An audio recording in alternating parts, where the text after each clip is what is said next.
একটা মানুষকে সুস্থ থাকতে কী খাবারগুলো আমাদের জীবন থেকে বাদ দিতে হবে, বা আমাদের যে রুটিন একটা আছে, দৈনন্দিনের একটা যে রুটিন আছে, যে সমস্ত খাবারগুলো আমরা খেয়ে থাকি, সেই সমস্ত খাবারগুলোর কারণে কিন্তু আমাদের শরীরে শক্তি কমে যায় এবং শরীরের সুস্থতা কমে যায়, যার কারণে আমরা বিভিন্ন রকমের রোগে কিন্তু ভুগতে থাকি। যেমন 1 নম্বরে যদি আমি বলতে চাই, সেটা হলো যে বাজারে যে সমস্ত প্রসেসিং ফুড পাওয়া যায় বা প্রসেসিং খাবার, যেগুলো প্যাকেটজাত খাবার হয়, যেমন এখন প্যাকেটে রুটি পাওয়া যায়, প্যাকেটে এখন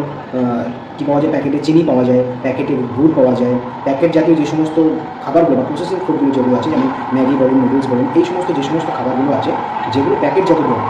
সেইগুলো যদি আমরা নিয়মিত খাই, তাহলে কিন্তু আমাদের শরীরের একটা ওয়েট গেইন করবে, আমাদের শরীরের ওজন বেড়ে যাবে, কিন্তু আমাদের শরীরে সেই রকম পরিমাণে প্রোটিনটা কিন্তু পাবে বা পুষ্টিটা সেরকম পরিমাণে পাবে না, এবং আমাদের শরীর কিন্তু অসুস্থতার দিকে এগিয়ে যাবে, এবং আমাদের শরীরের যে শক্তি, একটাতে মানুষের বয়স অনুযায়ী, একটা ওজন অনুযায়ী যেরকম শক্তি থাকা দরকার, সেই শক্তিটা কিন্তু হারিয়ে যাবে। দ্বিতীয়ত হলো যে কোনো কারণ